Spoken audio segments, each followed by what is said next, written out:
الحمدللہ الحمدللہ رب العالمین الصلاۃ والسلام علی رسولہ الکریم فاعوذ باللہ من الشیطان الرجیم بسم اللہ الرحمن الرحیم۔ سورہ نساء کی آیت 172 سے ہم شروع کریں گے۔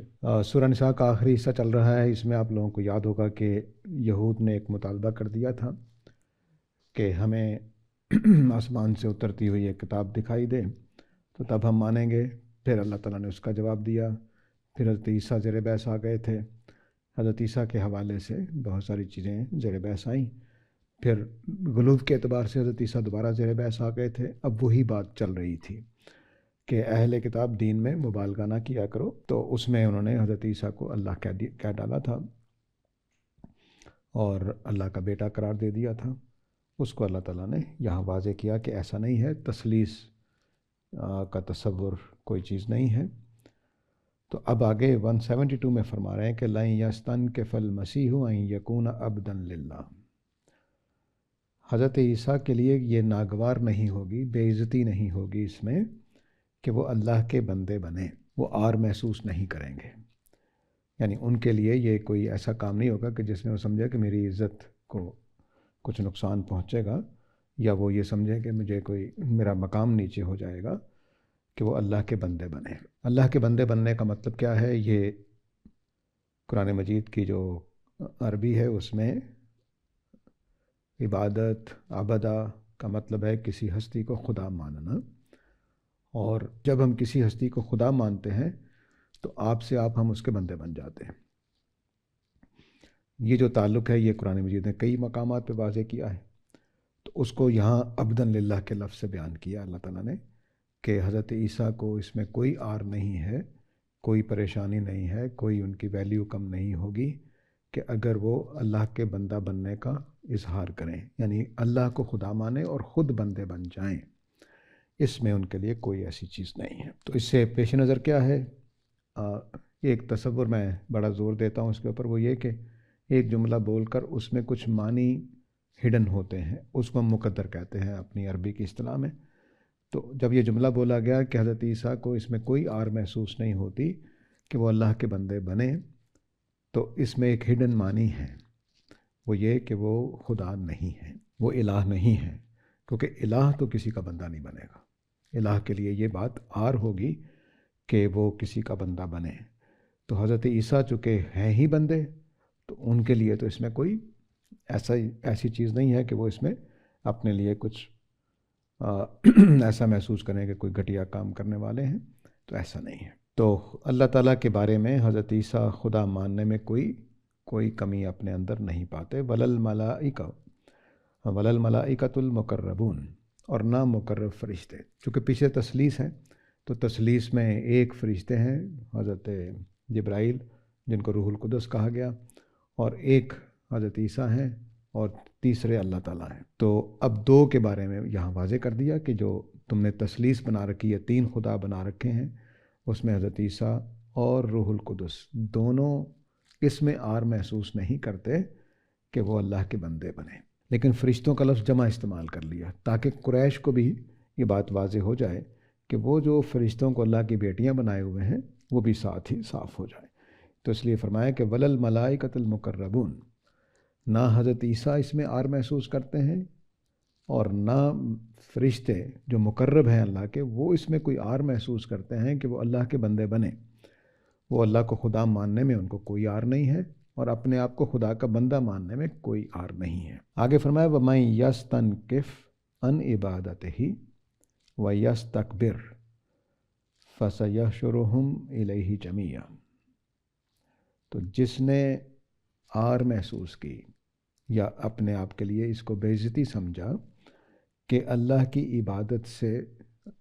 عبادت کو اپنے لیے حقارت سے دیکھا، وَيَسْتَكْبِرْ، اور اس میں تکبر اختیار کیا، تو اللہ ان سب کو اپنی طرف جمع کر لے گا۔ جس نے بھی ایسا کیا پھر ان کو سزا ملے گی۔ تو اب یہ دین کی حقیقت بھی اسی پر کھڑی ہے کہ اگر اللہ الہ ہے تو سب کچھ ہے، یعنی اگر اللہ الہ نہیں ہے تو بس پھر ہم سب برابر ہیں، کوئی مسئلہ نہیں ہے، نہ کوئی خدا ہے نہ کوئی ہمارا خالق ہے۔ تو خالق کے مانتے ہی سارا کچھ حقائق وجود میں آ جاتے ہیں۔ میں کئی دفعہ یہ بات واضح کر چکا ہوں کہ خدا کے ساتھ ہمارا رشتہ جو ہے وہ 3 پہلوؤں سے قائم ہوتا ہے۔ سورہ الفاتحہ میں اور عہد الست میں لفظ رب کو استعمال کیا گیا ہے۔ رب کے اندر 3 معنی ہیں، ایک خدا کے، الہ کے، دوسرے مالک کے، اور تیسرے اس کے اندر معنی ہے پالنے والے کے۔ الہ یعنی خدا، مالک ماسٹر، اور پالنے والا پرووائڈر۔ ان 3 جب ہم کسی کو اپنا پرووائڈر مانتے ہیں، اپنا خالق رازق مانتے ہیں، اپنا مالک مانتے ہیں، اپنا خدا مانتے ہیں، تو ہماری بھی 3 پوزیشنز بن جاتی ہیں۔ الہ کے لحاظ سے ہماری پوزیشن عبداً للہ کی بنے گی کہ ہم نے جس کو الہ مانا ہے اس کے ہم بندے ہیں، اور مالک کے اعتبار سے ہم سلیو بن جائیں گے، مملوک بن جائیں گے، غلام بن جائیں گے کہ وہ ہمارا مالک ہے، ہم اس کے غلام ہیں، اور پرووائڈر کے اعتبار سے ہم اس کے نمک خوار ہیں، وہ ہمیں کھلاتا پلاتا ہے، ہم اس کے رزق کھاتے ہیں۔ تو یہ 3 رشتے ہمارے خدا کے ساتھ بنے ہوئے ہیں۔ اللہ تعالیٰ اپنے تینوں یہ رشتے نبھاتے ہیں، الہ ہونے کا رشتہ، مالک ہونے کا رشتہ، اور پروردگار ہونے کا، رازق ہونے کا رشتہ اللہ تعالیٰ نبھاتے ہیں۔ جتنے اس کے تقاضے ہیں وہ پورے کرتے ہیں، اور ہمیں کیا کام کرنا ہے؟ ہمیں بھی بندہ ہونے کا، اس کا مملوک ہونے کا، اور اس کا نمک خوار ہونے کا حق ادا کرنا ہے۔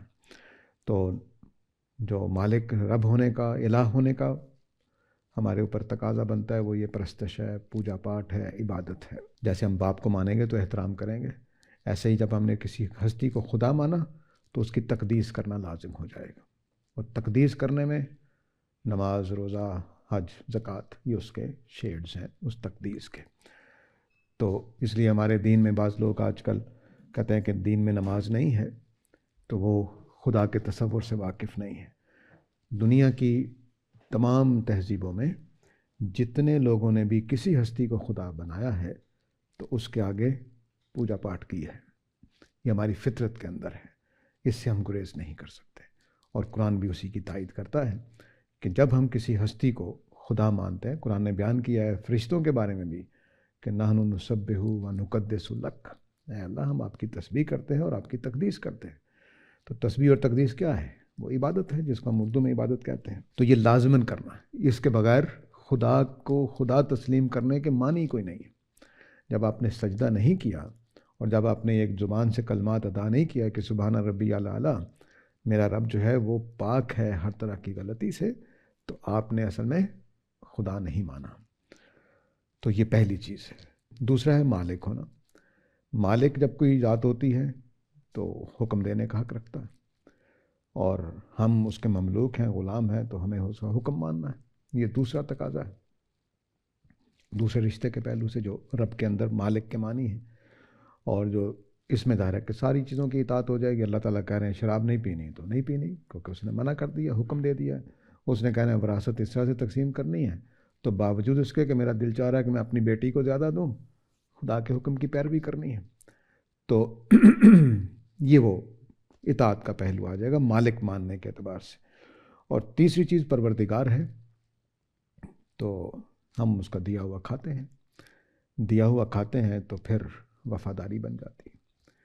جس کا کھاتے ہیں اسی کے گھر میں رہنا چاہیے، اسی کی۔ تو اگر ہم خدا کو چھوڑ کر کچھ اور خداؤں کو مانیں گے تو ہم نے اصل میں بے وفائی کی ہے۔ تو نمک حلال کرنا، جس کو اردو میں ہم کہتے ہیں کہ اگر ہم نمک خوار ہیں اس کے، تو پھر نمک حلال کرنا ہوگا۔ تو اس میں وفا، اس میں خلوص، سب کچھ اس میں آ جاتا ہے۔ تو حضرت عیسیٰ اس کو بیان کیا کرتے تھے، اگرچہ وہ بعض پہلوؤں سے شاید مجلس میں بیان نہیں کرنا چاہیے، کہ شرک کرنے والا اس بیوی کی طرح ہے یا اس عورت کی طرح ہے جو کھاتی پیتی ایک گھر میں ہے اور سوتی جا کر دوسرے گھر میں۔ تو یہ اس بے وفائی کو سمجھانے کے لیے حضرت عیسیٰ نے یہ جملہ بولا تھا۔ تو اب یہ عبداً للہ میں جو پہلو ہیں وہ پہلا حصہ نمایاں تر ہے، الہ ماننا اور اس کے آگے تسبیح اور مناجات اور عبادت کرنا۔ یہ عبداً للہ میں یہ پہلا پہلو غالب ہے۔ آگے جو لفظ عن عبادت ہے اس میں بھی یہی پہلو نمایاں تر ہے، کیونکہ عبادت کے معنی خدا ماننے کے ہیں۔ اردو میں عبادت پوجا پاٹ کے معنی میں آتا ہے، لیکن عربی زبان میں یہ اصل میں خدا ماننے کے معنی میں ہے، اور پھر خدا مان کر اس کے تقاضے پورے کرنے میں شامل ہو جائیں گے، یعنی پوجا پاٹ بھی اس میں شامل ہو جائے گا، لیکن وہ تقاضے کے طور پر ہوگا۔ یعنی میں دوبارہ باپ کی مثال سے سمجھانا آسان ہو جاتا ہے کہ میں نے اپنے والد صاحب کو باپ کا ہونے کا اقرار کرتا ہوں، یہ ہو گیا عبادت عربی والا۔ اب میں نے باپ کی خدمت کرنی ہے، ان کا دھیان رکھنا ہے، بڑھاپے میں ان کے کام آنا ہے، یہ کیا ہو گیا؟ یہ باپ ماننے کے تقاضے ہیں۔ یہ کام میں اپنے ہمسائے کے ساتھ نہیں کروں گا، کرنا بھی پڑا تو کسی ایمرجنسی میں کر دوں گا، لیکن جس طرح مجھے اپنے باپ کا ذمہ داری اٹھانی ہے وہ باپ ہونے کی وجہ سے ہو گیا ہے۔ تو یہاں پر بھی عبادت میں اصل کام کیا ہے؟ خدا کو خدا مان لینا، اور باقی جو کام ہے وہ پھر اس کے تقاضے ہیں، جیسے باپ کو باپ ماننے کے بعد باقی تقاضے پورے کرنے ہیں۔ اب چونکہ یہاں خدا ماننے ہی کا مسئلہ ہے اور پھر اپنا سر جھکانے کا مسئلہ ہے، تو فرمایا بھائی یستکبر، جس نے اس میں آر محسوس کی، بے عزتی محسوس کی کہ وہ اللہ کو خدا مانے اور اس کے آگے سر جھکائے، تو وہ کیا ہوگا؟ اس کو قیامت والے دن سب کو اللہ تعالیٰ اکٹھا کر لیں گے۔ اب دور جدید میں جو الحاد کا ایک پہلو ہے، اس میں دیکھیے تو وہ آپ کو آر محسوس کرتے ہوئے دکھائی دیں گے۔ کتنے ایتھیسٹ ہیں جو اس طرح کے جملے بولتے آپ کو نظر آئیں گے کہ یہ کیا پاگلوں کی طرح سر جھکائے پھرتے ہیں، کیونکہ اس میں ایک دیسی پن، نیٹو سا ہونا، پریمیٹیو ہونا، اس طرح کا سینس اس میں بنتی ہے۔ اچھا یہ آج تک خداؤں کو اتنی سائنس کی ترقی کے زمانے میں یہ کسی خدا کو پوچھتے ہیں، تو اب اس میں توہین کا پہلو انہوں نے ڈال دیا ہے۔ تو اب نماز پڑھنے والا اسٹوپڈ سا، بیوقوف سا نظر آتا ہے، کیونکہ یہ انہوں نے یہ مفہوم ڈال دیا کہ خدا کے آگے جھکنا، خدا کی عبادت کرنا، نماز کے لیے جانا، حج کے لیے جانا۔ تو وہ مثال دیتے ہیں کہ ایک ہندو یاترا کے لیے جا رہا ہے کسی دیوتا کے لیے، تو مسلمان بھی حج کرنے جا رہا ہے، تو اس کی یاترا میں اور تمہارے حج میں فرق کیا ہے؟ تو وہ اس لیے کہ انہوں نے اس کو بھی توہین سے دیکھا، ہمارے مذہب کو بھی توہین سے دیکھا۔ تو اگر صحیح خدا کے لیے یاترا کی جائے، صحیح خدا کے لیے سفر کیا جائے، حج کے لیے جایا جائے، تو یہ اس الوہیت کا اقرار ہے، جیسے میں اپنے والد کے اگر پاؤں دبا رہا ہوں تو یہ ان کے باپ ہونے کا اقرار ہے۔ یہ اسٹوپیڈیٹی نہیں ہے، بے وقوفی نہیں ہے، اس میں کوئی حقارت نہیں ہے۔ ہاں، وہ بیٹا جو مثلا میں اپنے والد صاحب کے پاؤں دبا رہا تھا اور میرا دوست آ گیا، اب مجھے بے عزتی محسوس ہو رہی ہے کہ میرا دوست کہے گا یہ کیا کر رہا ہے، تو اب یہ جو کام ہے یہ خراب ہو جائے گا۔ اب اس میں باپ کی، میں ایک صحافی کے بارے میں انہوں نے لکھا، میں ان کا نام نہیں لے رہا، مشہور صحافی ہیں، میرا خیال ہے فوت ہو گئے ہوئے ہیں، تو انہوں نے کہا کہ میں گھر میں کھانا کھلایا لوگوں کو، صحافی بھی آئے ہوئے تھے، بعض سیاستدان بھی آئے ہوئے تھے، تو کہتے ہیں کہ ہم لان میں بیٹھے ہوئے تھے اپنے میں، تو میرے والد صاحب بوڑھے ہیں، تو وہ ان کو کسی چیز کی ضرورت تھی، تو ہم سارے مہمانوں کے ساتھ لگے ہوئے تھے، تو وہ باہر نکلے لان کے دروازے، اپنے مین دروازے سے، اور نکل کر مجھے اونچی اونچی گالیاں دینے لگ گئے، اور فلاں فلاں، مجھے پانی کو نہیں پوچھا، مجھے یہ نہیں دے رہے۔ تو میرے دوستوں نے، صحافیوں نے کہا کہ یار یہ تو اچھی بات نہیں۔ میں نے کہا نہیں، میرے والد ہیں، ڈانٹ سکتے ہیں۔ تو اس نے اس کو فخر بنا دیا۔ یہ جو کیفیت ہے، یہ وہ تعلق ہے جو اصل میں باپ کے ساتھ ہے، اور اس سے کہیں گنا زیادہ خدا کے ساتھ ہمارا یہ تعلق ہے۔ اس کی ڈانٹ بھی عزت ہے، اس کی پکڑ بھی عزت ہے، اس کی محبت بھی عزت ہے، کیونکہ ہم خدا کے ساتھ جڑے ہوئے ہیں۔ تو لوگ تو یہاں ایم این اے ایم پیز آ جائیں تو اس کو سلام لینے میں کتنی عزت محسوس کرتے ہیں، خواہ وہ بس ادھر منہ کر کے آپ کا ہاتھ ملا لیں۔ تو یہ خدا کے ساتھ جڑنا ہے، اس کے آگے سر جھکانا ہے، اس کے ہاتھ سے ہاتھ ملانا ہے، تو یہ بالکل اور چیز ہے۔ تو خدا کا یہ تصور جو قرآن دیتا ہے، اس کے تین پہلو ہیں، تینوں کو واضح رکھنا چاہیے۔ یہاں پہلا پہلو جو الہ والا ہے وہ پیش نظر ہے۔ آگے فرمایا فَأَمَّا الَّذِينَ آمَنُوا وَعَمِلُوا الصَّالِحَاتِ فَيُوَفِّيهِمْ أَجُورَهُمْ وَيُزِيدُهُمْ مِنْ فَضْلِهِ۔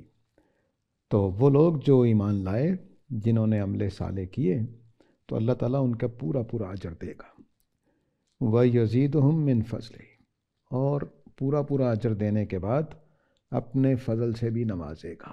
اب یہ دو حصے ہیں جزا کے، ان دونوں کو بھی سمجھ لینا چاہیے، کیونکہ میں نے جیسے بتایا کہ اللہ تعالیٰ اپنے الہ ہونے کا بھی پورا حق ادا کرتے رہتے ہیں، پورے کام کرتے رہتے ہیں جتنے بھی چاہیے۔ اب دیکھیے، اس نے ہمیں ذائقہ دیا تو کتنے ذائقے دنیا میں پیدا کر دیے، اس نے ہمیں خوشبو سونگھنے کی صلاحیت دی تو کتنی خوشبوئیں، بعض خوشبوئیں ہمارے لیے خطرناک ہیں، ان کو برا بنا دیا، جو اچھی ہیں ان کو اچھا بنا دیا، بعض اور پہلوؤں سے خوشبو کا۔ اور ابھی جو ہمارے ریسرچ سامنے آتی ہے کافی عرصے سے آگئی چیز کہ سونگھنے کا عمل کوئی فیوم سے نہیں ہوتا، اس میں کوانٹم لیول کی فزکس انوالو ہے، وہ کوانٹم لیول کی کوئی وائبریشن ہے جس سے ہم خوشبو محسوس کرتے ہیں۔ آپ یقین نہیں کر سکتے کہ کیا نظام بنایا گیا اس کے لیے، بہت پیچیدہ قسم کا نظام ہے خوشبو کا جو ہے، اور ذائقوں کے ساتھ اس کا تعلق ہے۔ کووڈ کے زمانے میں جن لوگوں کا ذائقہ گیا، خوشبو سونگھنے کی صلاحیت گئی، ان کا ذائقہ بھی چلا گیا۔ تو یہ وہ چیز ہے جس کو سمجھنا چاہیے کہ ایک ایک چیز میں اللہ تعالیٰ خیال رکھتے ہیں۔ تو اپنی جو خدا کی پرویژن کا، اس کے مالک ہونے کا، اس کے الہ ہونے کا جو تقاضے ہیں وہ پوری شان سے پورے کر رہا ہے۔ کچھ چیزوں میں ادھار رکھا ہوا اس نے ہمارے امتحان کے لیے، اس ادھار کی وجہ سے ہم بڑے پریشان ہو جاتے ہیں کہ اچھا یہ کیا ہو رہا ہے، اللہ تعالیٰ زمین پہ کیوں نہیں آتے، فلسطینیوں کے حق میں کیوں نہیں اترے ہیں۔ یہ ادھار چیزیں ہیں، اور ادھار بعض موقع پر بڑا قیمتی ہوگا، قیامت والے دن اس کو پتہ چلے گا۔ تو اب اجر دو طرح سے ہیں، ایک یہ کہ میں نے 10 نیکیاں کی، 10 کی نیکیوں کا جو ثواب ملنا ہے وہ مجھے مل جائے گا، یہ پہلا عمل ہے، یوفیہم اجورہم۔ اس کے بعد خدا اپنے مالک ہونے کی وجہ سے، اپنا رب اور رحمان ہونے کی وجہ سے، وَيَزِيدُهُم مِّن فَضْلِهِ، اپنے فضل سے مزید دے دے گا۔ اب اس میں کچھ گناہ گاروں کے لیے بھی بشارت ہے اور کچھ نیکوں کے لیے بھی بشارت ہے۔ گناہ گاروں کے لیے بشارت یہ ہے کہ جو گناہ گار ہوں گے قیامت والے دن بمشکل پاس ہو رہے ہیں، فیل ہونے کے قریب قریب ہیں، تو اللہ تعالیٰ اپنے فضل سے مزید دے دیں گے۔ گناہ گاروں کے لیے اس میں یہ بشارت ہے، اور جو بڑے اجر پانے والے ہیں، نیک ہیں پہلے ہی، تو ان کو مثلاً ایک جنت مل گئی اول درجے کی، اللہ نے اپنی طرف سے اور بڑھا کر اس کو اور درجہ بڑھا کر دیا۔ تو یہ بہت ہی خوبصورت آیت ہے، بشارت والی آیت ہے کہ اس میں اللہ تعالیٰ صرف اتنا ہی اجر نہیں دیں گے جتنا ہماری نیکی ہوگی، بلکہ لیکن شرط یہ ہے کہ ایمان والے ہوں گے، عمل صالح والے ہوں گے۔ کوتاہیاں ہو سکتی ہیں، لیکن یہ دو شرطیں پوری کرنی ضروری ہیں کہ ایمان والے اور عمل صالح والے۔ جن کے پاس یہ دونوں میں سے کوئی ایک چیز نہیں ہے، ان کا کوئی وعدہ نہیں ہے۔ پورا قرآن خالی ہے اس بات سے کہ صرف ایمان پر اجر یا نجات کا بتایا گیا ہو، یا صرف عمل صالح پر، بلکہ یہ باتیں موجود ہیں قرآن میں کہ جس کا ایمان نہیں ہوگا اس کے عمل ضائع چلے جائیں گے۔ تو پہلا گروپ کیا ہو گیا؟ ایمان والوں کا اور عمل صالح والے کا۔ ان کو اللہ تعالیٰ کہہ رہے ہیں کہ میں پورا پورا اجر دوں گا۔ پہلے مرحلے میں پورا پورا اجر لکھ دیا کہ یہ جنتی ہو گیا جی، لیکن ہلکی ترین جنت، اور پھر فرمائیں گے کہ نہیں، اس کو اب اپنی طرف سے میں زیادہ دے رہا ہوں۔ اسی فضل کے اندر وہ چیزیں بھی شامل ہیں کہ ماں باپ اور بچوں کو اکٹھا کر دیا جائے گا، یہ انہی فضل کے اندر چیزیں ہیں۔ آگے فرمایا فَأَمَّا الَّذِينَ اسْتَنكَفُوا وَاسْتَكْبَرُوا فَيُعَذِّبُهُمْ عَذَابًا أَلِيمًا۔ جو میری عبادت سے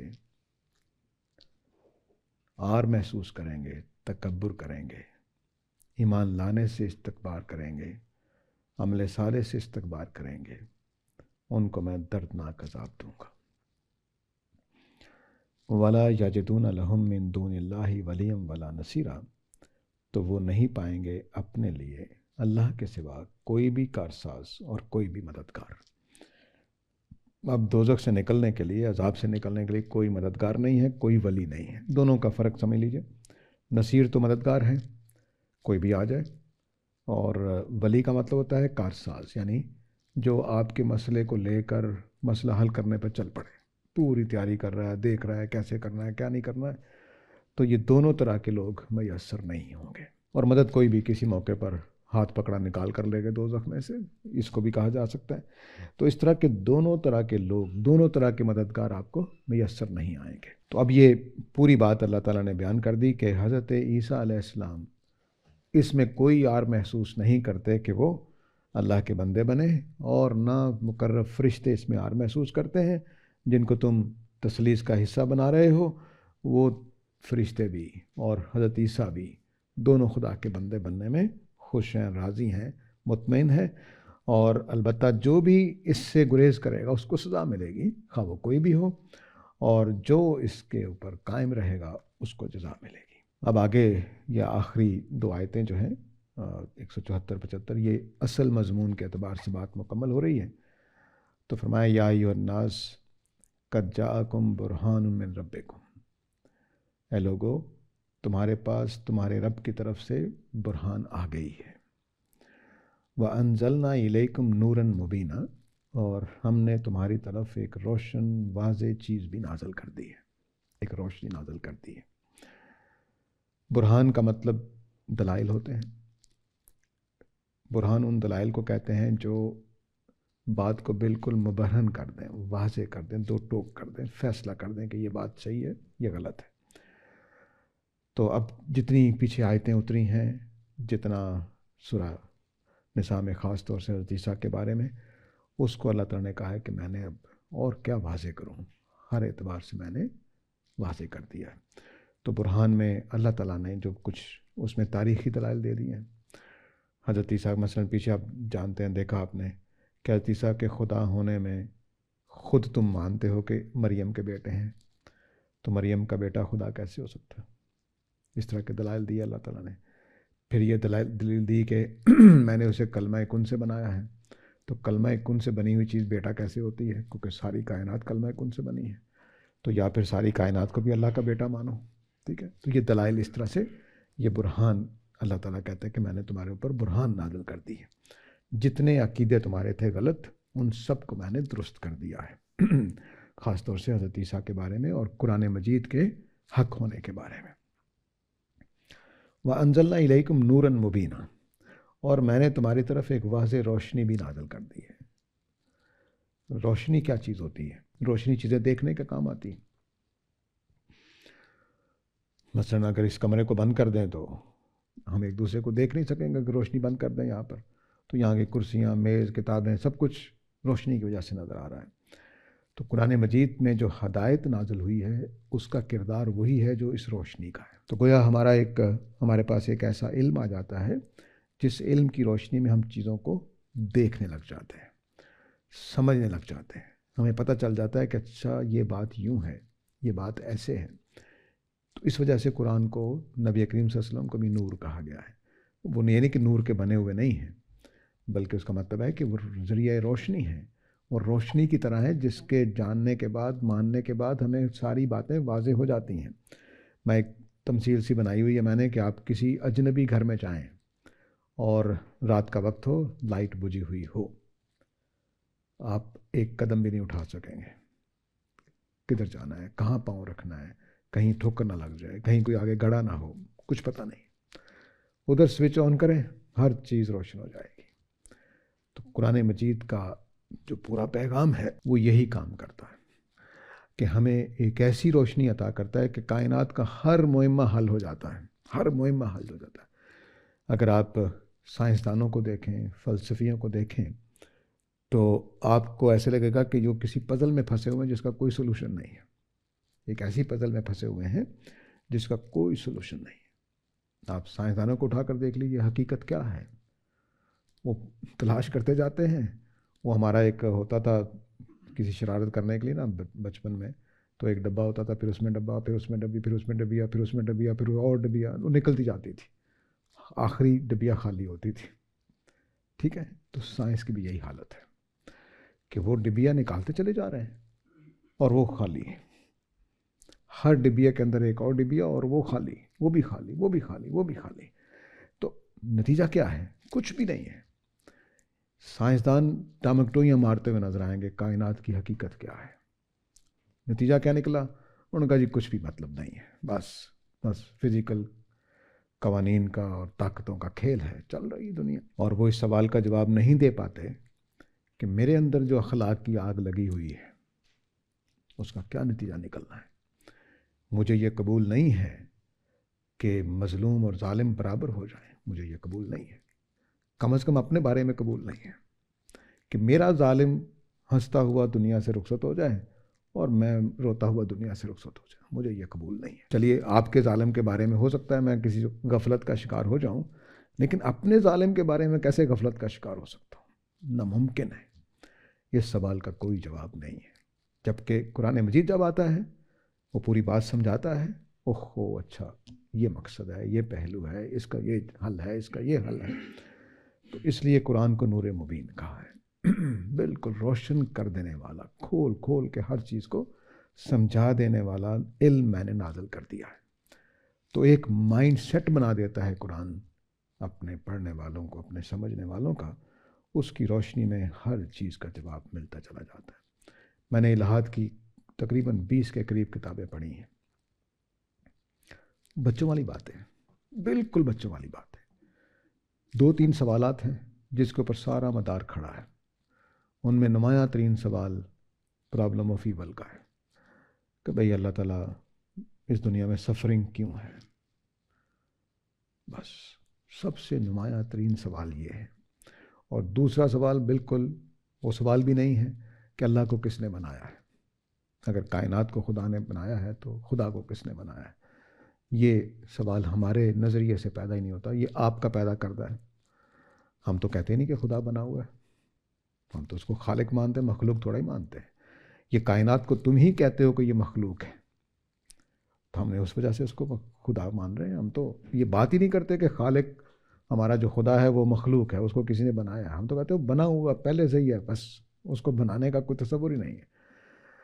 تو یہ چند باتیں ہیں، اور جس کی بنیاد پر ہم اس نور مبین سے محروم کر دیے گئے ہیں۔ اور بہت سارے سوالات ہیں جو بالکل ناقابل فہم ہیں، جس کی وہ ٹامک ٹوئیاں مارتے ہیں۔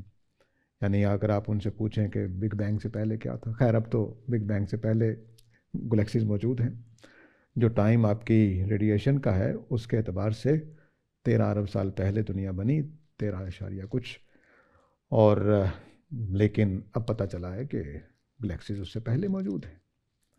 تو کیا بگ بینگ ایک جزوی بگ بینگ تھا؟ تو اگر جزوی بگ بینگ تھا تو پہلے کریشن کیسے ہوئی ہے؟ وہ پھر ملٹی ورسز اور پتہ نہیں کیا کیا نظریات۔ تو بس آپ چلتے چلے جائیں، وہی خالی ڈبیا نکلتی آئے گی۔ اب ایک اور ڈبیا نکل آئی، ایک اور کائنات وجود میں آ گئی جو بگ بینگ سے پہلے تھی۔ وہ ڈبیا کس نے بنائی ہے؟ پھر چلتے چلے جائیے تو آپ کے ہاتھ میں کچھ نہیں آئے گا۔ تو ملٹی ورسز کیا ہیں جی؟ بار بار ایسا ہوتا جا رہا ہے، بار بار ایسے ٹوٹ رہی ہے کائنات، بن رہی ہے، تو چلتے چلے جائیے بس۔ تو یہ نور مبین ایک ایسی چیز ہمیں اللہ نے دے دی کہ ہم ایسے اطمینان میں کھڑے ہو جاتے ہیں۔ سائنس کی ترقی چلتی رہے، سائنس تحقیقات کرتی رہے، ہم اسلام اس میں رکاوٹ نہیں ہے، لیکن یہ بات کہ دنیا کیسے بنی ہے، کیوں بنی ہے، کس نے بنائی ہے، مقصد کیا ہے، اس میں اتنی دانائی ہے، اتنی دانائی ہے کہ اگر مجھ سے آج بات یہ چھین لی جائے کہ قیامت نہیں ہونی، تو مجھے کوئی جواز نہیں رہتا کہ میں اپنے اوپر یہ پابندیاں لگا کر بیٹھا رہوں، کوئی جواز نہیں رہتا۔ تو ابھی آپ نے دیکھ لیا، ایتھیزم والے کہتے ہیں کہ اخلاق تو خدا کا انکار کر کے بھی قائم رہتا ہے۔ تو آپ نے جیفری ایپسٹین کی داستان سن لی ہوگی، آج کل مقبول عام ہے، اس میں یہ چیز بنتی ہے، جب خدا نہیں ہے تو یہ سب کچھ کرو، کون روکنے والا ہے؟ تو یہ وہ چیزیں ہیں جس کو آپ، یہ ابھی دنیا اور آگے بڑھے گی، اس جگہ جائے گی کہ پھر جب قیامت کا عذاب آنا ہے، کیونکہ اب جب خدا کا آپ نے انکار کر دیا ہے، آخرت کا انکار کر دیا ہے، صرف طاقت ہے تو ٹھیک ہے آپ استعمال کریں اس کو، تو وہ اب آپ کی وہ دنیا جس میں الہاد پیدا کیا گیا ہے، وہ دنیا اس کی طرف تیزی سے بڑھے گی۔ ہمارے ہاں بھی لوگ بڑھیں گے، لیکن اللہ کا شکر ہے کہ ابھی مذہب کا یہاں پہ گرفت ہے۔ تو بہرحال آگے چلتے ہیں جی، کہتے ہیں اللہ تعالیٰ کہ اے لوگو تمہارے پاس اب برہان بھی آ گئی، یعنی دلائل میں نے دے دیے پختہ۔ میں ایک قرآن کی جو تفسیر میرے پیش نظر ہے اس میں قرآن کے دلائل کو بھی میں انشاءاللہ اللہ نے توفیق دی تو لسٹ کر دوں گا۔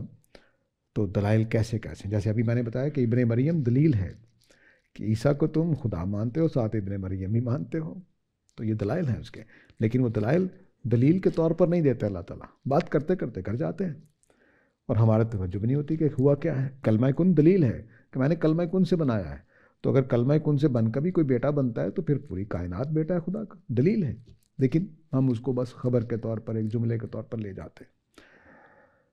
فَأَمَّا الَّذِينَ آمَنُوا بِاللَّهِ وَاعْتَصَمُوا بِهِ فَسَيُدْخِلُهُمْ فِي رَحْمَةٍ مِّنْهُ وَفَضْلٍ وَيَهْدِيهِمْ إِلَيْهِ صِرَاطًا مُسْتَقِيمًا۔ تو وہ لوگ جو اللہ پر ایمان لائے اور انہوں نے اللہ کو مضبوطی سے تھام لیا یا اس کی کتاب کو، تو اللہ تعالیٰ ان کو اپنی رحمت میں اور اپنے فضل میں شامل کرے گا اور ان کو سیدھی روش کی توفیق دے گا۔ اب ایک ایک ٹکڑے کو سمجھ لیجئے۔ اللہ پر ایمان لانا، یہی لحاظ کا الٹ ہے کہ ہم اللہ کو مانیں اور پھر اسی پر بھروسہ کریں، دین اسی کو پکڑ لیں اور کہیں سے دین نہ لیں، اسی کو الہ مانیں۔ اب الہ کے اندر ایک لازمی تقاضا ہے کہ دین بھی الہ سے لیا جائے گا۔ جو میں 3 حصے کرتا ہوں خدا کے ساتھ ہمارے تعلق کے، تو اس میں الہ کے یا مالک کے مانتے ہی، الہ مانتے ہی، مالک مانتے ہی یہ لازم ہو جائے گا کہ باتیں بھی اسی کی مانی جائیں، تو دین بھی اسی سے لینا ہے۔ تو وَاعْتَصِمُوا بِهِ کا مطلب ہے کہ خدا کے علاوہ باتیں پھر نہیں مانو گے تم، ہاں وہ الگ جو خدا نے جس پر خاموشی اختیار کی ہے جو مرضی مانو، لیکن دین کے اعتبار سے کائنات کے بارے میں جو اللہ نے بتا دیا ہے اپنا نظریہ کہ یہ میں نے امتحان کے لیے بنائی ہے، قیامت برپا ہوگی، وہ آپ کو ماننا پڑے گا۔ تو دین کہیں اور سے نہیں لینا، اسی کو مخلصین لہ الدین کے الفاظ میں بیان کیا ہے۔ تو فرمایا کہ جو اللہ کو مان لے اور پھر اسی کے ساتھ چپکا رہے، ان کو اللہ تعالیٰ اپنی رحمت میں داخل کریں گے، ان کو اپنے فضل میں لے کر جائیں گے۔ وَيَهْدِيهِمْ إِلَيْهِ صِرَاطًا مُسْتَقِيمًا، اور ان کو اپنی طرف جانے والی صحیح راستہ یا صحیح روش کی توفیق دیں گے۔ میں قرآن مجید میں صراط مستقیم کو اکثر مقامات پہ روش کے معنی میں لیتا ہوں، سیدھی روش، رویہ، یعنی یہود میں اور یوں سمجھ لیجیے کہ ابو بکر صدیق میں اور ابو جہل میں فرق رویے کا تھا۔ باتیں اس کو بھی سمجھ آ رہی تھی، باتیں حضرت ابو بکر کو بھی سمجھ میں آ رہی تھی، انہوں نے اس کو صحیح روش کی وجہ سے، اچھے انسان کی ہونے کی وجہ سے حق بات کو تسلیم کیا، سو ابو بکر بن گئے۔ اور ابو جہل نے غلط روش کی وجہ سے، تکبر کی وجہ سے، دنیوی فائدوں کی وجہ سے اس کو نہیں مانا، تو وہ کافر ہو گیا۔ تو یہ وہ صراط مستقیم کا مطلب ہے کہ حق بات سامنے آئے تو مجھے صحیح بات سمجھنے، ماننے کی جو صحیح طریقہ ہے وہ سوچ جائے۔ تو فرمایا کہ میں ان کو اپنے طرف آنے کے لیے جس صحیح روش، رویے، اندر مینٹل اپروچ کی ضرورت ہے وہ دوں گا ان کو، تاکہ یہ مجھ تک پہنچ جائے۔ تو یہاں پہ سورہ کا جو مضمون چلا رہا تھا وہ مکمل ہو گیا۔ اگلی جو آیت ہے وہ وراثت کے شروع میں جو قانون آیا تھا، اس میں ایک سوال صحابہ نے پوچھا ہے، اس کا اللہ تعالیٰ نے جواب دیا ہے۔ تو میں چونکہ وراثت پر شروع میں اپنا نقطہ نظر بیان کر چکا ہوں، تو یہاں پر میں مختصر طور پر جو بات ہے وہ یہاں لفظوں میں وہ بیان کر دیتا ہوں۔ اس میں کیس یہ زیر بحث ہے کہ اگر کوئی آدمی فوت ہو جائے اور اس کی اولاد نہ ہو تو بہن بھائی ہوں، تو پھر وراثت کیسے تقسیم ہونی ہے؟ ٹھیک ہے، یہ یاد رکھیے کہ جب اولاد ہوگی تو بہن بھائیوں کا کوئی حصہ نہیں ہے، جب اولاد نہیں ہوگی تب بہن بھائیوں کو حصہ ملتا ہے۔ تو بہن بھائی پھر بچوں کی جگہ پہ آ جاتے ہیں، یعنی میں جب مروں تو میرے اگر بچے نہ ہوں تو میری بہن میری بیٹی کی جگہ پہ آ جائے گی، میرے بھائی میرے بیٹے کی جگہ پہ آ جائیں گے۔ ٹھیک ہے، اب دیکھیے سادہ سا اصول ہے کہ جو پھر بہن بھائیوں کے، جو بچوں کے ساتھ ہونا ہے وہی بہن بھائیوں کے ساتھ ہو جائے گا۔ یستفتونہ کا یہ تم سے سوال پوچھتے ہیں، طلب کرتے ہیں کہ آپ اپنا رائے دیجئے، تو ان سے کہہ دو قل اللہ، ان سے کہہ دو کہ اللہ یفتیکم فی الکلالہ، اللہ تعالیٰ کلالہ رشتہ داروں کے بارے میں، یعنی بہن بھائیوں کے بارے میں اپنا فیصلہ سناتے ہیں۔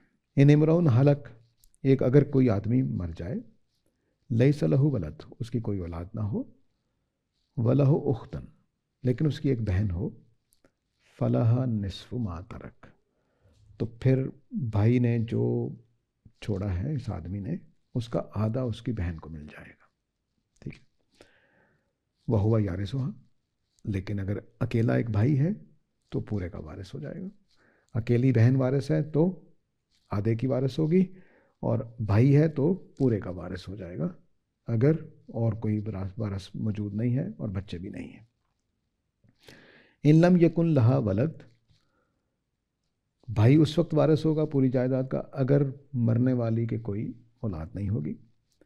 فَإِن كَانَتَا، اور اگر 2 بہنیں ہوں تو فلاح ثلثان، تو ان کے لیے 2/3 دونوں میں برابر تقسیم کر دی جائے گا. مما ترک، جو بھی ترکہ ہے اس میں سے 2/3 دے دی جائے گا. وَإِن كَانُوا إِخْوَةً رِجَالًا وَنِسَاءً، اور اگر وہ ملے جلے یعنی بھائی بھی ہیں بہنیں بھی ہیں، فَلِلذَّكَرِ مِثْلُ حَظِّ الْأُنثَيَيْنِ، تو جیسے بچوں میں ہونا تھا کہ ایک بھائی کو 2 بہنوں کے برابر حصہ ملے گا. یبین اللہ لکم، اللہ تعالیٰ تمہارے لیے واضح کرتے ہیں کہ کہیں ان تضلوا، کہ کہیں تم بھٹک نہ جاؤ. واللہ بکل شیء علیم، اللہ تعالیٰ ہر چیز کو جاننے والے ہیں. تو یہ سادہ سا اصول ہے کہ اگر اولاد نہیں ہے، والدین بھی نہیں ہیں، کلالہ رشتہ دار ہی وارث ہیں، تو کلالہ رشتہ دار سے مراد بہن بھائی ہیں، تو بہن بھائیوں میں وراثت اسی طرح تقسیم ہوگی جس طرح بچوں میں تقسیم ہونی ہے. تو یہ 176 پہ سورہ تمام ہوتی ہے. الحمدللہ ہم سورہ نساء بھی ختم کر لی اللہ کی توفیق سے. اللہ تعالیٰ اس میں اگر جو کوتاہیاں ہوئی ہیں، باتوں کو سمجھنے میں غلطیاں ہوئی ہیں، اس میں اللہ تعالیٰ درگزر فرمائے، اور جو باتیں ہمیں سمجھ میں آئی ہیں اس پہ عمل کرنے کی توفیق دے. انشاءاللہ اگلے درس میں سورہ المائدہ شروع کریں گے. وآخر دعوانا الحمدللہ رب العالمین. آخرت کے دلائل کیا ہوں گے؟ یعنی قرآن مجید میں کیا دلائل ہیں؟ دوسرا ہے کہ قرآن مجید کو ہم ثابت کیسے کریں گے کہ اللہ کی کتاب ہے؟ قرآن مجید اللہ کی کتاب ہے، اس کے لیے 2 طرح کے دلائل ہیں. ایک ہے کہ قرآن مجید جس طرح سے 23 برسوں میں اترا ہے، اس میں صحابہ کے لیے ٹینجیبل لیول پہ جا کر دلائل دیے گئے ہیں. ایک تو وہ ہے وہ قرآن میں اس کو ریکارڈ پہ لے آیا گیا ہے، اس کا تجزیہ کیا جا سکتا ہے کہ کیسے ہوا. دوسرا جو حصہ ہے وہ کلام کی خصوصیات کے حوالے سے ہے، پیغمبر کی خصوصیات کے پہلو سے. مثلا قرآن مجید میں ہیومن ایلیمنٹس نہیں ہیں. مثلا قرآن مجید میں آپ کو جیسے کوئی شاعر یا کوئی ادیب شروع میں لکھتا ہے تو اس میں بچپنا ہوتا ہے، اس میں کمزوریاں ہوتی ہیں، پھر وہ ترقی کرتا جاتا ہے، بہتر سے بہتر ہوتا جاتا ہے، اور پھر بڑھاپا آ جاتا ہے، پھر نیچے زوال ہونا شروع ہو جاتا ہے. قرآن مجید میں آپ کو ایسا نظر نہیں آتا.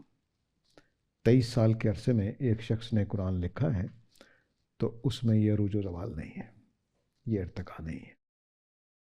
اسی طرح آپ دیکھیں تھاٹ میں کوئی ایسی ڈیولپمنٹ نہیں ہے کہ آئیڈیاز تبدیل ہو رہے ہوں، نہیں.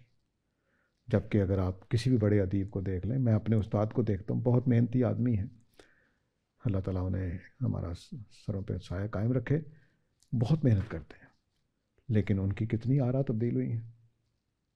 ٹھیک ہے، تو یہ انسانوں کے ساتھ ایسا ہی ہے. قرآن مجید کا جو مصنف ہے اس کی رائے تبدیل ہی نہیں ہوتی، پتہ نہیں کیا ہے. تو کوئی ایک انسان مجھے نہیں ملا جتنے میں نے پڑھے ہیں کہ ان کی رائے تبدیل نہ ہوئی ہو. تو قرآن کے مصنف کی رائے تبدیل نہیں ہوتی، اس کے اندر ڈیولپمنٹ کا پروسیس ہی نہیں ہے کہ علم بڑھ رہا ہے، چلو اب کچھ بہتر ہو جائے، کچھ اور بہتر ہو گئی، کچھ اور رائے بن گئی، تو یہ آپ کو نظر نہیں آتا. اسی طرح قرآن مجید کی بناوٹ، اس کا سٹرکچر جو ہے وہ غیر انسانی ہے، وہ قدرت جیسا ہے. قدرت میں مثال دیا کرتا ہوں کہ جیسے درخت کا تنا اور آپ کے یہ کیمرے کا سٹینڈ ہے، اس میں ہیومن تراش خراش ہے، اس کی بناوٹ ہے. درخت میں ایسا نہیں ہے. ایون یہ کہ ایک ہی باغ میں لگے ہوئے 2 مینگو کے ٹریز 4 5 اس طرح سے نہیں ہوں گے. ایک کمپنی کا سٹینڈ ہمیشہ ایک جیسے ہی آپ کو ملے گا.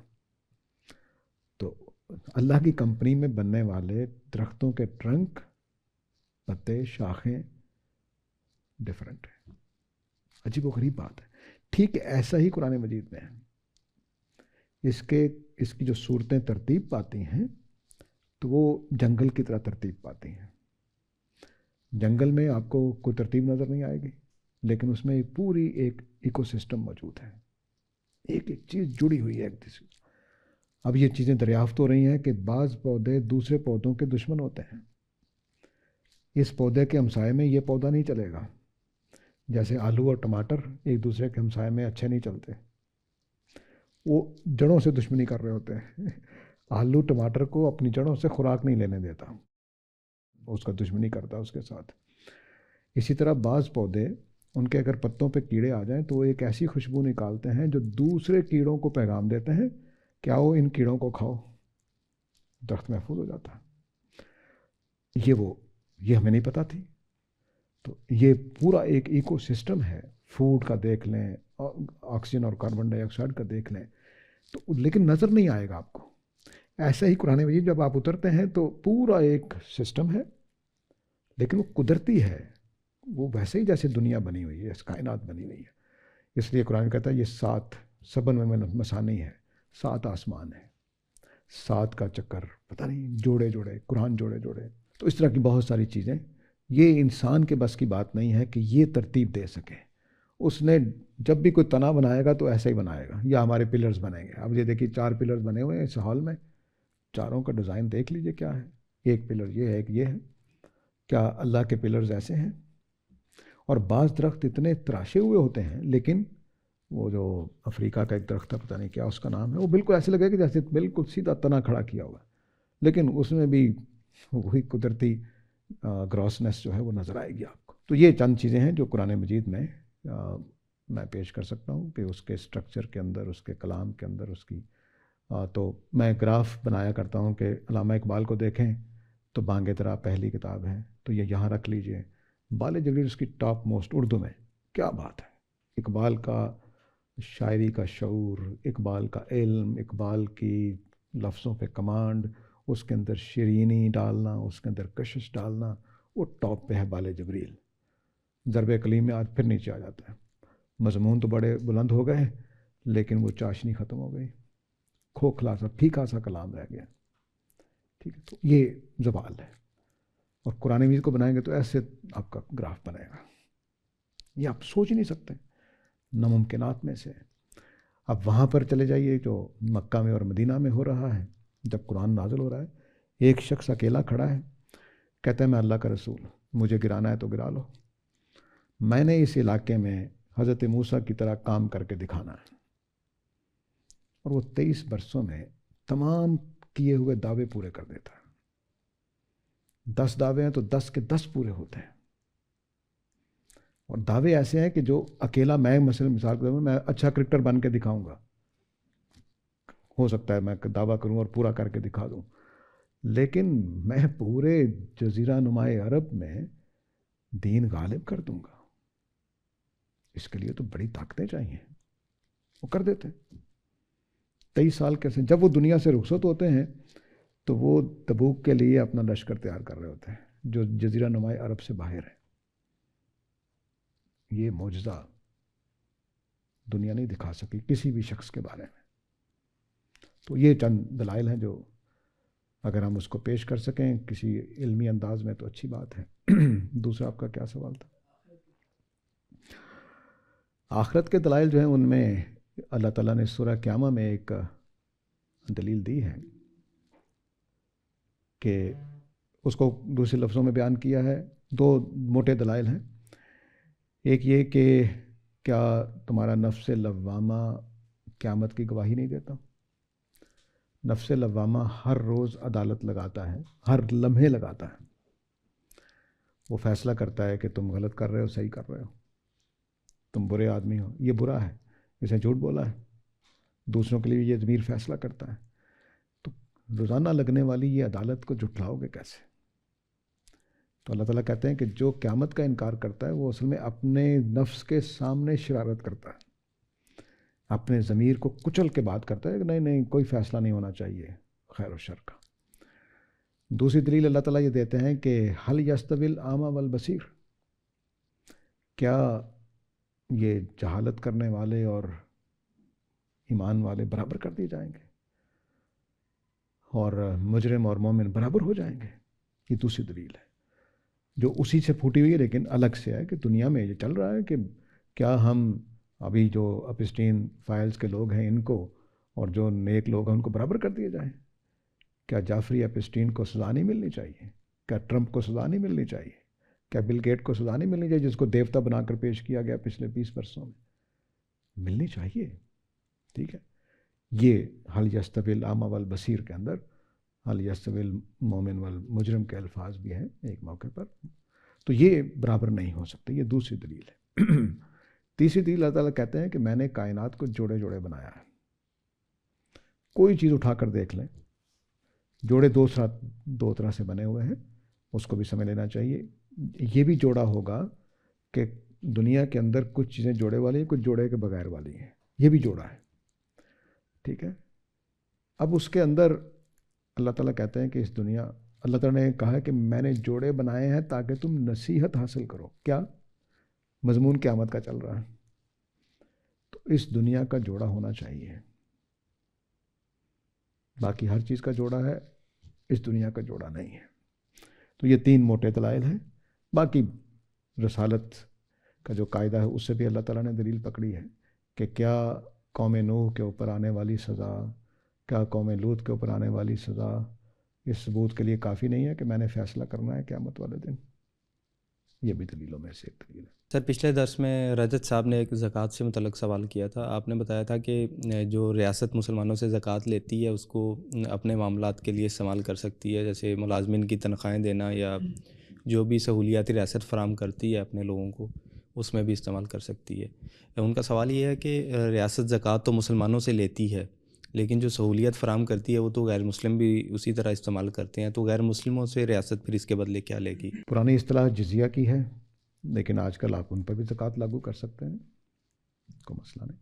جزیہ کے بارے میں تو مکتبہ فراہی کا یہ موقف ہے کہ وہ اتمام حجت کے ذیل میں آتا ہے, ویسے نہیں لیا جا سکتا. تو ہم نے ہر معاہد سے بھی جو ٹیکس لیا جاتا ہے, معاہد وہ ہوتے ہیں جو اتمام حجت والے نہیں, ان کو بھی ہم جزیہ کہتے ہیں, خراج بھی کہہ لیتے ہیں. تو کوئی نہ کوئی آپ نام دیں گے, ٹیکس کہہ لیں اس کو, تو ہم مسلمانوں پہ زکوٰۃ لگائیں گے, ان پہ ٹیکس لگائیں گے, بس. مجھے کوئی اعتراض نہیں ہے. لیکن وہ زکوٰۃ بھی آپ نافذ کر سکے, سارے مسلم ہوں غیر مسلم ہوں سب سے اسی ریٹ پر ہم لیں گے, تو ٹھیک ہے, تب بھی ٹھیک ہے. فراہی مکتبہ فکر میں جملے کی تالیف پر زور دیا جاتا ہے, اس سے کیا مراد ہے؟ جملے کی تعریف کا مطلب یہ ہے کہ مثال کے طور پر میں نے کہا کہ بھئی وسیم ایک کھلاڑی ہے, جملہ بولا میں. اب اس میں اطلاع دی گئی ہے, اسی بات کو یوں کہیے کہ سلیم ہی کھلاڑی ہے, کھلاڑی تو سلیم ہے. یہ 3 جملے میں نے وسیم کے کھلاڑی ہونے کے بارے میں بولے ہیں. تینوں کے معنی ڈیفرنٹ ہیں, ایک نہیں ہے. تو وہ جو ہم یہ تعلیف کا مطلب ہے کہ آپ نے جو سٹرکچر بنایا جملے کا, جس میں جو الفاظ بولے, جو ترتیب دی لفظوں کی, وسیم ایک کھلاڑی ہے, کھلاڑی اینڈ پہ آیا ہے. کھلاڑی تو وسیم ہے, کھلاڑی شروع میں آیا ہے. تو یہ جو ہم نے ترتیب بدلی, جملوں کے لفظوں کو ایک خاص آرڈر میں رکھا ہے, یہ جملے کی تعلیف ہے. اس سے معنی فرق پڑ جاتا ہے. کھلاڑی تو وسیم ہے, یعنی اور کوئی کھلاڑی نہیں ہے. ٹھیک ہے, تو یعنی اگر کھلاڑی جس کو کہا جاتا ہے وہ تو وسیم ہے, یہ مطلب ہے اس جملے کا. وسیم ایک کھلاڑی ہے, بس ایک اطلاع دی جا رہی ہے کہ وسیم بھی ایک کھلاڑیوں میں سے ایک کھلاڑی ہے. ٹھیک, تو وسیم ہی کھلاڑی ہے, تو اس میں بھی وہی بات کہی جا رہی ہے, لیکن اس میں دوسرے انداز سے کہی جا رہی ہے. کھلاڑی تو وسیم میں بہت زیادہ زور ہے کہ نہیں اور کوئی نہیں ہے, وسیم ہی کھلاڑی میں اتنا زور نہیں ہے. تو یہ اس طرح سے ہم جو جملے کا سٹرکچر ہے, یا جملے میں لفظ آگے پیچھے کیے گئے ہیں, یا اس میں اب میں ایک اور اسی وسیم کھلاڑی ہے, اب آپ نے ایک اور مسئلہ پیدا کر دیا, یعنی میں انکار کرنا چاہتا ہوں کہ وسیم کھلاڑی نہیں ہے. تو یہ صرف تعلیف سے ہی پیدا ہوتے ہیں. تو ہم فکر فرائی کے لوگ یہ زور دیتے ہیں کہ اللہ تعالیٰ نے اگر کوئی جملہ بولا ہے تو اس پر دھیان دو, وہ کیا کہہ رہا ہے, اپنی تعریف کے اعتبار سے, لفظوں کی ترتیب کے اعتبار سے, کس سیاق و سباق میں آیا ہے, کہاں آیا ہے. تو یہ وہ اس لیے ہم اس پہ زور دیتے ہیں. تو ہم قرآن مجید کے الفاظ, اس کے جملوں کی تالیف یعنی سٹرکچر, اس کی بناوٹ اور ان کی کلام کے اندر ترتیب, اس کو حاکم مانتے ہیں اپنی عقل پر بھی, اپنے علم پر بھی, اپنی بصیرت پر بھی, اور تمام مفسرین پر بھی. اس کو حاکم مانتے ہیں کہ قرآن کے الفاظ حاکم ہیں. میرے استاد ایک جملہ بولا کرتے ہیں, لفظ کو پکڑ کر چلو, مطلب وہاں جو لفظ لکھے ہوئے ان کو تھامو, ان کے اندر دیکھو کہ کیا معنی. تو یہ ہے وہ چیز جس کو ہم تعریف کہتے ہیں۔ اللہ تعالیٰ کی عبادت کے لیے کچھ اسلام نے طریقے ہمیں بتائے ہیں، نماز ہے، روزہ ہے، حج ہے، تو کیا ان طریقوں سے ہٹ کر بھی کوئی طریقہ ہم خود سے عبادت کے طور پہ اختیار کر سکتے ہیں؟ جیسے دوسرے مذہب کے کچھ لوگ اپنے اپنے خداؤں کی عبادت کرتے ہیں، جس کو ہم پوجا کہہ لیں یا کچھ بھی کہہ لیں، تو کیا اس طریقے سے بھی ہم عبادت کر سکتے ہیں؟ ابھی یہاں پر ایک آیت ہم نے دیکھی ہے کہ جو اللہ کو مانتے ہیں پھر اس کو تھام لیتے ہیں، یہ 175 میں ہے۔ تو جو قرآن کو مانتا ہے وہ قرآن سے باہر نہیں نکل سکتا عبادت کے طریقوں میں۔ دین جو بھی لینا ہے آپ نے اللہ سے لینا ہے، کسی اور سے نہیں لے سکتے۔ ہاں البتہ بعض چیزیں ایسی ہوتی ہیں کہ جو ہم دین کے طور پر نہیں کرتے، لیکن وہ ویسے بھلی کی چیز ہوتی تو وہ ٹھیک ہے، کرتے رہیں، اس میں کوئی مسئلہ نہیں ہے۔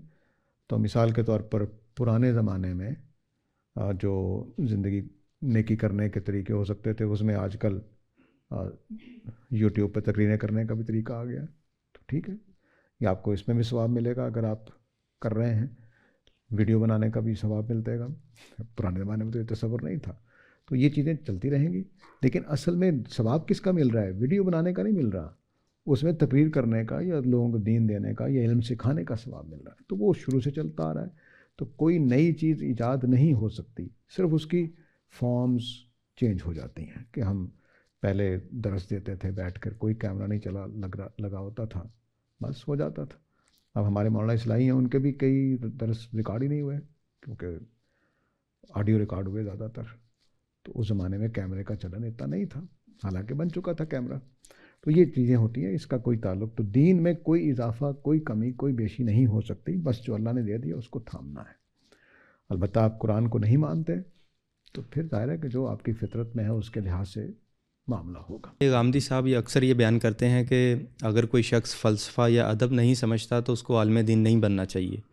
وہ جاننا چاہتے ہیں کہ اس سے کیا مراد ہے، اور دوسرا یہ کہ نبی صلی اللہ علیہ وسلم کے زمانے میں جو صحابہ کرام تھے، کیا وہ سب کے سب ادب تو ظاہر ہے وہ لوگ سمجھتے تھے، لیکن کیا فلسفہ بھی وہ لوگ سمجھتے تھے؟ اصل میں جب استاد نے فلسفے کا لفظ بولا ہے، ادب تو آپ نے اتفاق کر رہے ہیں تو اس لیے اس کے اوپر میں بات نہیں کرتا۔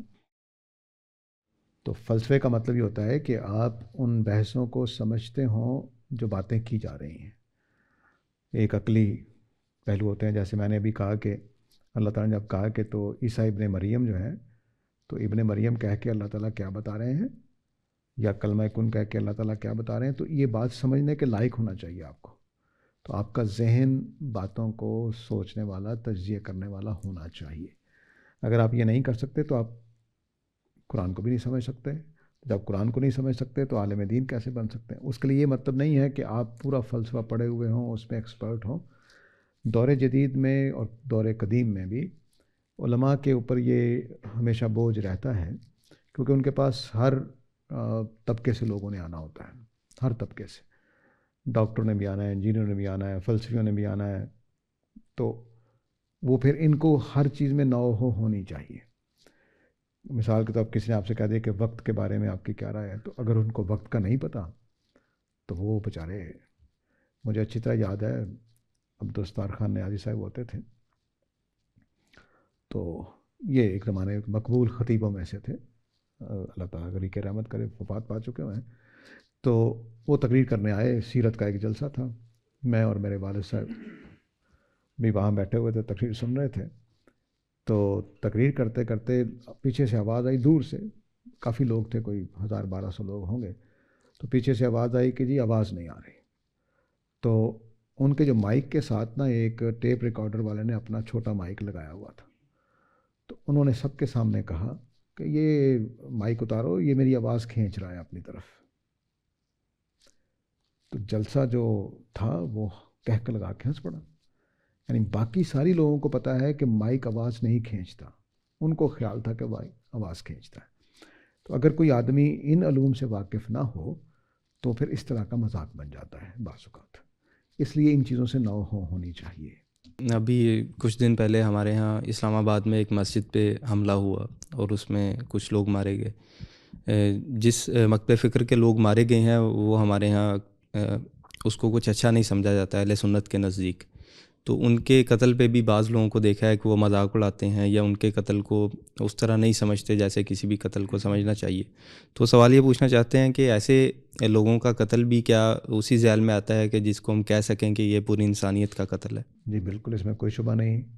جنہوں نے یہ قتل کیا ہے، قتل کروایا ہے، انہوں نے پوری انسانیت کو قتل کیا ہے، کبیرہ گناہ ہے، تو اس میں تو کوئی شبہ نہیں ہے. البتہ جو ہنسنے کا معاملہ ہے وہ ہماری قومی تربیت ایسی ہے.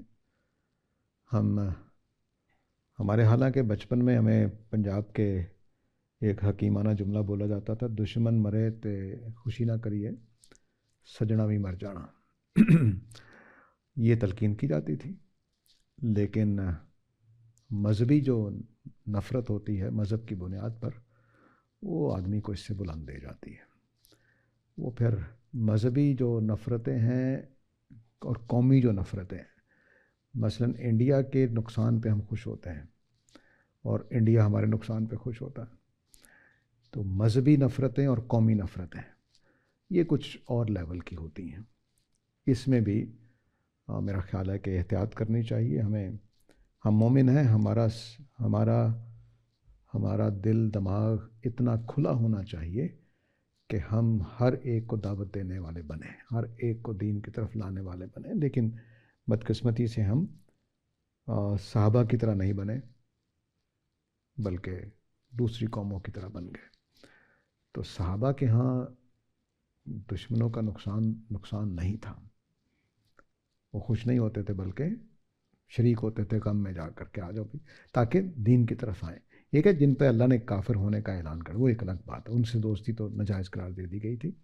لیکن بعد میں جتنے ارد گرد قومیں تھیں ان کے وہ کام آتے تھے، ان کی مشکلیں حل کرتے تھے.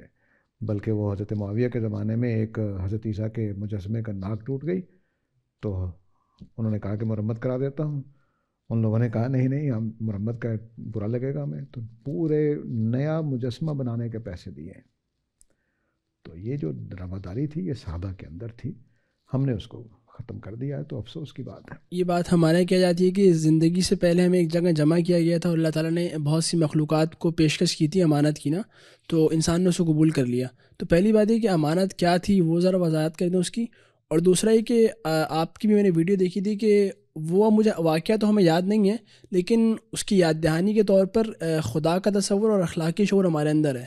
تو اس کی بھی تھوڑی وضاحت کر دیں کہ یہ کیا معاملہ. پہلی بات تو یہ ہے کہ امانت کے ٹائم پہ سب کے اکٹھا ہونے کا ذکر واضح لفظوں میں نہیں ہے، وہ صرف ہم خیال کرتے ہیں کہ ایسا ہوا ہوگا. تو قرآن مجید کی جتنی بات ہے اتنی ہی رہنی چاہیے. اب رہ گیا امانت کا تصور کیا ہے. ہمیں ایک ہے نیکی اور بدی کا اختیار دیا گیا ہے کہ ہم اچھا رستہ اختیار کریں، یعنی زندگی میں اختیار ہمیں دیا گیا ہے کہ غلط کام کریں، صحیح کام کریں، گناہ والا کام کریں یا نیکی والا کام کریں. اس کا ہمیں اختیار دیا گیا ہے. غلط اور صحیح، گناہ اور نیکی، یہ ہمیں اختیار دیا گیا ہے. دائیں جانا ہے، بائیں جانا ہے، پیچھے جانا ہے، بھاگ جانا ہے، بہادری دکھانی ہے، سب اختیارات ہمیں دیے گئے. اب دوسری طرف اللہ تعالیٰ کہتے ہیں میں نے تمہیں خلیفہ بنایا ہے.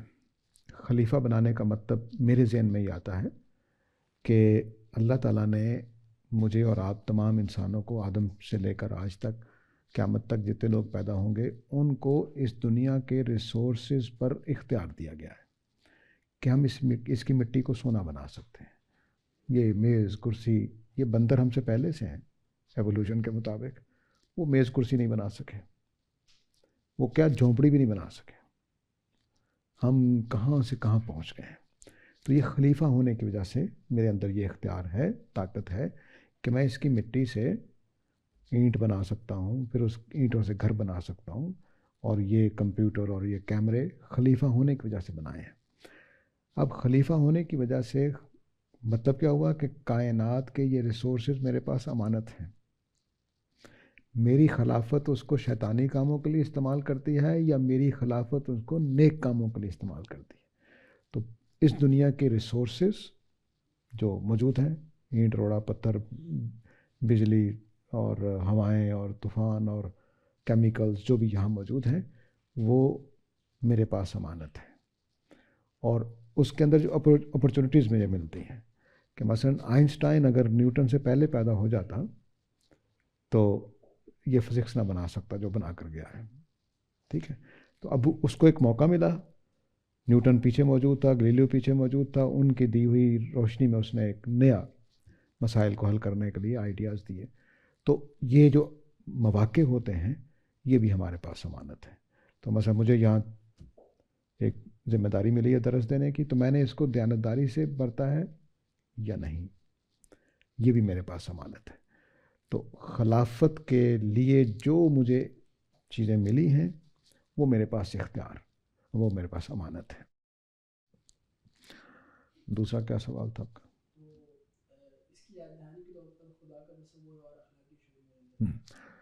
جو عہد الست ہے وہ اللہ تعالیٰ نے ہم سے لیا کہ کیا میں تمہارا رب نہیں ہوں.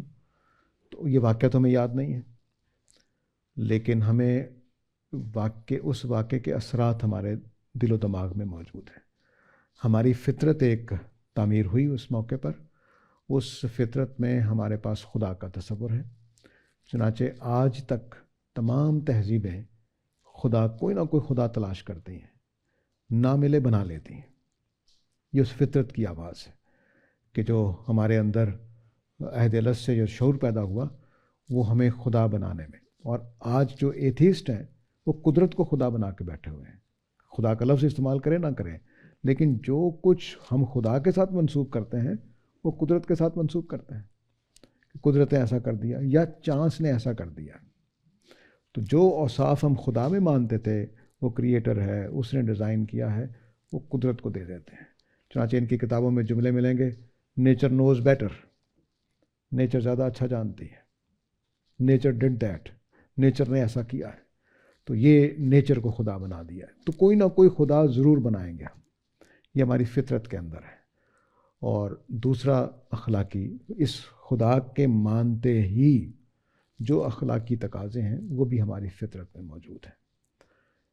مثلا میرے اندر یہ تصور موجود ہے کہ جو خدا ہے اس کے آگے جھکنا چاہیے. چنانچہ تمام تہذیبوں نے جب بھی کوئی خدا بنایا ہے تو اس کے آگے جھکے ہیں. رچرڈ ڈاکن سے پوچھا کسی نے کہ آپ کو کبھی رکت طاری ہوئی ہے؟ کہتے ہیں ہاں, میں نے ایک بہت اچھی قسم کی ٹیلیسکوپ دیکھی تو میرے اوپر رکت طاری ہوئی. اب اس رکت کا آپ اندازہ کیجئے کہ کیا ہے. یعنی وہ جو جذبات میرے خدا کے ساتھ جڑتے ہیں وہ اس ٹیلیسکوپ کے ساتھ جڑے ہوئے ہیں.